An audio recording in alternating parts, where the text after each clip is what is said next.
दोस्तों, मैं हूं श्रुति। आज मैं आपके लिए लेके हूं प्रिंसेस सीजन का एपिसोड नंबर 41 to 43 इन हिंदी। उससे पहले आपसे रिक्वेस्ट है कि अगर आपने मेरे चैनल को सब्सक्राइब नहीं किया तो प्लीज़ मेरे चैनल को सब्सक्राइब कर लीजिए। वीडियो पसंद आए तो लाइक का बटन दबा दीजिए।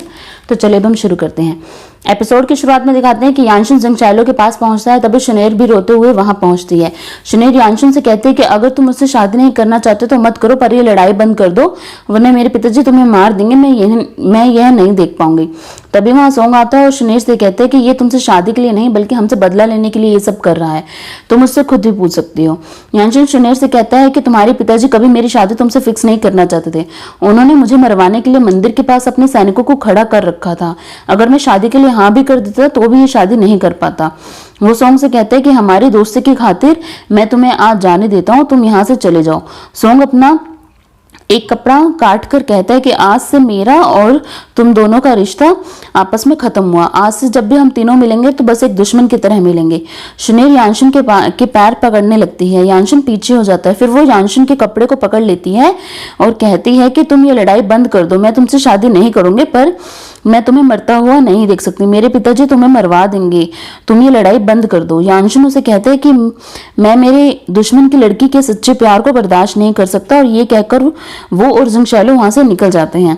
यानशिन जंगचाइलो का पहले बाहर जाने को कहता है। जंगचाइलो चली जाती है। फिर वो खुद शेंगेन के स्कूल को खत्म करने के लिए निकलता है जहां बच्चों को कुंफू सिखाया जाता है। ये भी वहां पहुंचता है और कहता है कि मुझे पता था तुम यहाँ जरूर आओगे। हमने एक साथ इस स्कूल में कुंफू सीखा था बचपन में। यानशिन कहते हैं कि 3 साल पहले जो तुमने मेरी जान बचाई थी, इसी की खातिर आज मैं तुम्हें और इस स्कूल को छोड़ देता हूँ, पर आगे से हम जब भी मिलेंगे तो एक दुश्मन की तरह ही मिलेंगे। वो वहां से निकल जाता है। यानशिन शूली आर्मी को वी की सेना को रोकने को कहता है और खुद गेट से बाहर निकल जाता है। वो अपने दूसरे सैनिकों को कहता है कि हमने इस गेट को बंद कर देना होगा, वरना वी की सेना से हम नहीं लड़ पाएंगे। शूली आर्मी ने 3 साल पहले हमारे साथ जो किया था हम उसे स्वीकार नहीं कर सकते। ये गेट बंद कर दो। इधर हुई की सेना के आने की खबर सुन हुई अपनी सेना को गेट से निकलने का आदेश देता है। हुई की सेना शूली आर्मी को घेर लेती है। शूली आर्मी बाहर निकलने लगती है, पर गेट बंद होता है। सैनिक कहते हैं यानशिन ने हमारे साथ धोखा किया है। दूसरा सैनिक कहता है कि पर जंगचाइलो हमारे साथ ऐसा नहीं कर सकती। हेशो अपनी सेना से कहता है कि हम मरते दम तक वी की सेना से लड़ेंगे, यही हमारा यान के लिए योगदान होगा। यानशिन पुल पार कर आता है तो जंगचाइलो उससे शूली आर्मी के बारे में पूछती है। यानशिन कहता है कि वे थोड़ी देर में आ जाएंगे, हम यहाँ से निकलते हैं। यानशिन पुल को आग लगवा देता है। जंगचाइलो को शक होता है। जंगचाइलो यानशिन से कहती है कि मैं शूली आर्मी को लेकर आती हूँ। यानशिन कहता है कि वो सब गद्दार हैं, उन्हें सजा मिलनी चाहिए। जंगचाइलो उसकी बात नहीं मानती और घोड़े को लेकर आग लगे पुल पर कूद जाती है। इधर शूली आर्मी हुई की सेना से लड़ती है। शूली आर्मी के काफी सैनिक उनके तीरों से मारे जाते हैं। तभी गेट खुलता है और जंगचाइलो अंदर आती है। वो यान के झंडे को उठाकर हुई को लड़ने की चुनौती देती है। फिर जंगचाइलो और हुई दोनों अकेले लड़ते हैं। सेना के बाकी लोग खड़े होकर देखते हैं। जंगचाइलो और हुई में अच्छी लड़ाई होती है। फिर जंगचाइलो हुई की गर्दन पर तलवार से वार करती है और हुई वहीं मर जाता है। हिशाओ चिल्लाता है कि तुम्हारा चीफ मारा गया, मतलब हम जीत गए हैं और तुम हार गए हो। वी सेना पीछे चली जाती है। इधर शियांग को पता चलता है कि यानशिन ने युद्ध शुरू कर दिया है, तो वो वापस आ जाता है। जैंगी और एजिंग यानशिन से कहते हैं कि हमें 5 दिन हो गए हैं यहाँ पर इंतजार करते हुए, पर जंगचाइलो अभी तक नहीं आई है। हमें यहाँ से चलना चाहिए क्योंकि वी की सेना कभी भी यहाँ पर आ जाएगी और हम सुरक्षित नहीं रहेंगे। यानशिन कहता है कि मैं शूली आर्मी को पीछे छोड़कर आया था। जंगचाइलो जरूर भी इस बात से नाराज होगी। मैं यहाँ उसका इंतजार करूंगा ताकि वो मुझे माफ कर दे। जेंगी कहते हैं कि ठीक है, हम आज रात और इंतजार करते हैं और फिर कल सुबह यहाँ से निकल जाएंगे। मुझे यकीन है वो यान भी सुरक्षित पहुंच जाएगी। इधर राजकुमारी शनेर यानशिन को ढूंढते हुए अकेले जंगलों में निकल पड़ती है। इधर शैली की आर्मी के लोग वी की सेना से लड़ते लड़ते धीरे धीरे आगे बढ़ते हैं। सैनिक जंगचाइलो से कहते हैं कि हम यान भी चले भी गए तो हमें नहीं लगता कि यानशिन हमें एक्सेप्ट करेगा। उसने हमें मरने के लिए शेंगेन में ही छोड़ दिया था। जंगचाइलो कहते हैं कि उसने तुम्हें छोड़ा नहीं था, उसने मुझे भेजा था तुम्हारी मदद के लिए। सैनिक कहते हैं कि उसने सिर्फ तुम्हें अकेले को भेजा था। तो जंगचाइलो कहती है कि हाँ, मुझे अकेले भेजा था, पर मैंने तुम सबको बचा तो लिया ही ना। तुम यान भी चलो मेरे कहने पर, यानशिन तुम्हें एक्सेप्ट जरूर करेगा। इधर राजकुमारी जंगल में गिरते हुए चोट खाते हुए यानशिन के कबीले तक पहुंचती है। सोंग भी वहां आकर एक सैनिक का रूप बनाकर छुपकर भेष बनाकर बैठा होता है। सोंग यानशन का पीछा कर उस पर वार करता है और कहता है कि शुनेर को मुझे वापस कर दो। सोंग को नहीं पता होता कि शुनेर यानशन के पास नहीं है। सोंग यानशन के पेट पर चाकू मार देता है तो यानशन बचाव में सोंग का हाथ ही काट देता है। तभी शुनेर भी सोंग को संभालने लगती है और रोने लगती है। यानशन के सैनिक सोंग और शुनेर को मारने लगते हैं तो यानशन उन्हें रोक देता है और कहता है कि इन्हें सही सलामत शेंगन में छोड़कर आओ। जैंगी और 10 सैनिकों को भेज देती है साथ में उन दोनों को छोड़ने के लिए। सोंग बेहोश हो जाता है। डॉक्टर आकर यानशन को चेक करता है और कहता है कि चाकू में जहर लगा था। इस जगह पर ज्यादा जड़ी बूटी नहीं है, हमें कहीं और जाना होगा। जैंगी वहां से निकलने का आदेश दे देती है। इधर शिली आर्मी के सब लोग आराम कर रहे होते हैं तो हेशो जिंगशालो से कहते हैं कि मुझे नहीं लगता कि यानशन हमें एक्सेप्ट करेगा। जिंगशालो कहती है कि जरूर करेगा, तुमने वी से निकलने में उसकी मदद की थी, कुछ सैनिकों के साथ ही तुमने इतनी बड़ी सेना को हराया है। अगर यानशन ने तुम्हें एक्सेप्ट नहीं किया तो मैं तुम्हारी रक्षा जरूर करूंगी। फिर हेशो जिंगशालो को अपना लीडर बनने को कहता है। बाकी सैनिक भी जिंगशालो से प्रार्थना करने लगते हैं पर जिंगशालो कहते हैं कि तुम्हारे 2 लीडर नहीं हो सकते, तुम्हारा लीडर हमेशा यानशन ही रहेगा। शिली आर्मी के कुछ लोग यानशन के सैनिकों को गद्दार समझ पकड़ लेते हैं क्योंकि उन्होंने शेंगन के नागरिकों के कपड़े पहने होते हैं। वो सैनिक बताते हैं कि हमें यानशन ने वापस भेजा है शेंगन में ताकि हम सोंग और शुनेर को शेंगन वापस भेज सकें। सैनिक गुफा की तरह इशारा करता है। जिंगशालो गुफा में जाकर देखती है तो कुछ सैनिकों ने शुनेर की इज्जत लूट ली होती है। जिंगशालो उन सैनिकों को जान से मारने का आदेश दे देती है। सोंग भी जख्मी हालत में वहां पड़ा होता है। जिंगशालो शुनेर को कपड़े से ढकती है और उठाती है। शुनेर उसके हाथ को बहुत तेज काट लेती है। जिंगशालो कुछ रिएक्ट नहीं करती और शुनेर से माफी मांगती रहती है। शुनेर रोते हुए जिंगशालो से कहती है, मुझे छोड़ दो, मेरे साथ ऐसा मत करो, मैं तुम्हें मरवा दूंगी, मैं तुम्हें नफरत करती हूँ, मेरे साथ ऐसा मत करो। जिंगशालो उसे संभालती है। बाहर आकर सैनिक से पूछती है, सोंग का हाथ किसने काटा? सैनिक कहता है कि यानशन ने, पर वो जिंगशालो को पूरी बात अच्छे से नहीं बताता है। जिंगशालो उन सबको मारने का आदेश दे देती है क्योंकि उन्होंने शुनेर का रेप किया था। जिंगशालो हेशाओ को कहती है कि तुम सेना को लेकर यान भी पहुंचो, मुझे यहाँ पर कुछ जरूरी काम है, मैं इस काम को खत्म करके ही आऊंगी। इधर ये अपने दादाजी से मिलता है तो वो उसे डांट लगाते हुए बोलते हैं कि क्या मैंने तुम्हारे पिताजी के लिए तुम्हें इतना बड़ा किया था कि तुम एक दिन उस मेड के चक्कर में पड़ जाओ। ये कहता है कि 20 साल पहले मेरी माँ को मार दिया गया था, मुझे छोड़ दिया गया था, उस इंसान से मेरा कोई भी रिश्ता नहीं है, उस इंसान से मेरा रिश्ता पहले ही खत्म हो गया था। आपने मुझे पाला पोसा, उसके लिए बहुत बहुत शुक्रिया, पर अब मैं बड़ा हो गया हूँ और अपने फैसले खुद ले सकता हूँ। इधर रात में बारिश हो रही होती है। सोंग बेहोशी की हालत में ही जिंगशालो का नाम ले रहा होता है। शुनेर को उसका नाम सुन गुस्सा आता है। जिंगशालो बारिश में तबेले में सो जाती है। सुबह जब सोंग उठता है तो वो अपने ऊपर शर्मिंदा होता है कि वो शुनेर की रक्षा नहीं कर पाया। शुनेर उसके गले लगकर रोने लगती है। इधर जैंग्यू के कहने पर यानशन आगे बढ़ने के लिए तैयार हो जाता है। जैंग्यू के पूछने पर यानशन बताता है कि ज़ुली आर्मी गद्दार थी, इसलिए वो उसे शेंगन में अकेले ही छोड़ आया था।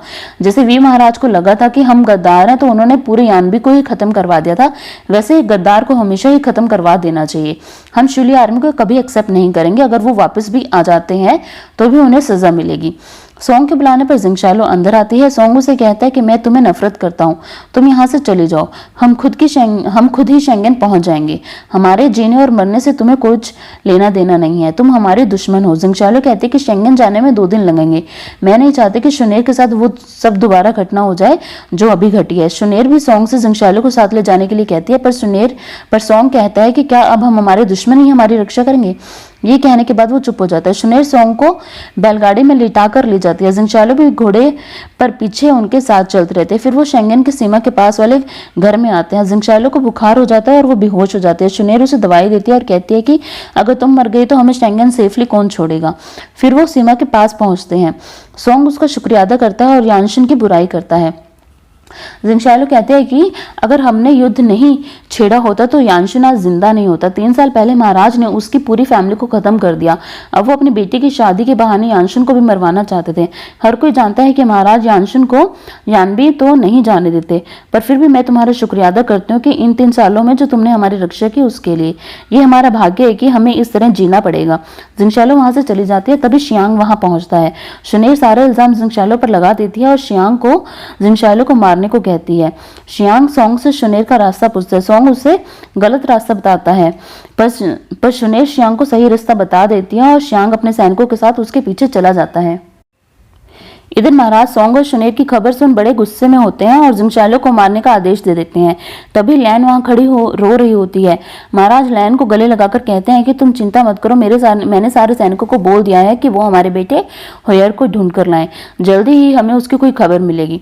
तभी जू शिलियो एक बॉक्स लेकर लैन के पास पहुंचता है और बताता है कि हमें नहीं पता था कि हुई ने हुयर को बॉक्स में बंद कर दिया है। जब तक हमें पता चला तब तक बहुत देर हो चुकी थी और हुयर इस दुनिया से जा चुका था। लैन वो बॉक्स खुलवाती है और बहुत उदास होकर अपनी दासी से बोलती है कि जिसे मैं सबसे ज्यादा प्यार करती हूँ वो हमेशा मुझे छोड़कर क्यों चला जाता है। वो गुस्से में लियोहे की मूर्ति को फेंक देती है और जू शिलियो के पैर तोड़वा देती है। वो जिंगशालो को इन बातों का दोषी मानती है। इधर एजिंग आकर यानशन को बताता है कि जिंगशालो को ढूंढने और मारने के आदेश दे दिए गए महाराज जी की तरफ से। यानशन कहता है कि मेरा आदेश हर जगह पहुंचा दो कि अगर जिंगशालो को थोड़ी सी भी चोट लगी और उसे कुछ हुआ तो मैं उस जगह के सारे परिवार को खत्म कर दूंगा।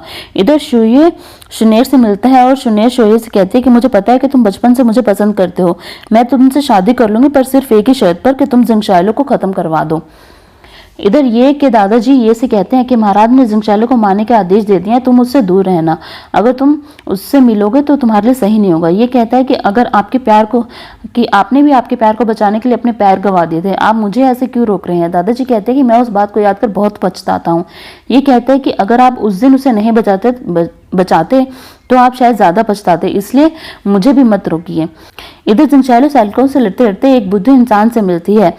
उस इंसान का नाम लियांग शाओकिन होता है।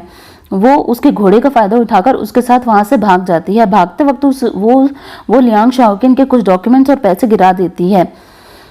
लाओ शेंकिन अपने डॉक्यूमेंट्स और पैसे लेने वापस उस जगह पर चला जाता है। इधर यानशन फाइनली यानबी पहुंच जाता है। यानबी के लोग यानशन के लिए गेट खोलते हैं। यानशन अपने महल में पहुंचता है जहां उससे मिलने जनरल शेंग आते हैं। यानशन उससे पूछता है कि बाकी ऑफिशियल्स कहाँ हैं। शेंग कहते हैं कि आप भी देश को चुनौती देकर आए हैं, उन्हें डर है कि महाराज अपनी सेना को दोबारा यहाँ भेज देंगे और दोबारा यहाँ पर हमला करवा देंगे, इसलिए वो कोई भी यहाँ पर नहीं आया। फिर वो ऑफिशियल की चल रही पार्टी के बारे में उन्हें बताता है। यानशन शेंग के साथ उस पार्टी के लिए निकलने लगता है। बाहर जब वो निकलता है तो एक बोर्ड दिखता है जिस पर लिखा होता है पैलेस ऑफ मास्टर ऑफ यान। वो उसे टांगने का आदेश देता है और उसके साथ में अपना एक चाकू देता है शेंग को और कहता है कि ये बाइकी का चाकू है, इसे ड्रैगन बर्ड के नाम से भी जाना जाता है। कहते हैं कि इसमें एक शैतान की आत्मा छुपी है, तुम इसे खून से भर दो और ये काम जरूर पूरा कर देना। यानशन उन ऑफिशियल्स की पार्टी में पहुंचता है। उनमें से जो बड़ा ऑफिशियल्स होता है वो कह रहा होता है कि हम पागल हैं जो मरने के लिए यानशन की पार्टी के पास जाते, वे महाराज यानशन को मरवा ही देंगे। तभी यानशन अंदर आता है और वो ऑफिशियल यानशन के पास खड़ा हो पूछता है कि तुम यहाँ क्यों आए हो। यानशन उसके कंधे पर चाकू मारकर सीट तक ले जाता है और बाकी लोगों को कहता है कि मैं यानशन हूँ, तुम्हारा नया महाराज। ये कह उस ऑफिशियल का गला काट देता है। इधर ये जिंगशालो को ढूंढने निकलता है। रास्ते में उसे लियांग राज्य के जासूस भी मिलते हैं। वो जिंगशालो का पोर्ट्रेट यानी तस्वीर अपने एक साथी को देता है और पूछता है कि क्या तुमने इस लड़की का पता करवाया। ये भी उसी जगह पर पहुंचता है जहां जिंगशालो अपना भेस बदलकर घूम रही होती है। लियांग शाओकिन को एक सौदेबाज ने पकड़ लिया होता है और बेचने के लिए एक पिंजरे में बंद कर रखा होता है। जिंगशालो उसे खरीद कर छुड़वा लेती है। जिंगशालो कहती है कि एक बार तुमने मेरी मदद की थी, मुझे बचाया था, इसलिए अब मैंने तुम्हें बचा लिया है और अब हमारा एहसान उतर गया है। इधर शाओ से एक इंसान को जिंगशालो की तस्वीर देकर कहता है कि पूरा वी देश इस लड़की के पीछे पड़ा है, तुम्हें इसे बचाना है, मैं तुम्हें इसके पैसे भी दूंगा। इधर दिखाते हैं कि शाओकिन को दोबारा किसी ने पकड़ लिया और जिंगशालो उसे दोबारा मिल जाती है। शाओकिन जिंगशालो से दोबारा उसे खरीदने और छुड़वाने के लिए रिक्वेस्ट करता है और एपिसोड यहीं पर खत्म हो जाता है। दोस्तों, अगर आपको वीडियो पसंद आई हो तो प्लीज लाइक का बटन दबाइएगा, मेरे चैनल को सब्सक्राइब कीजिएगा। Thank you very much.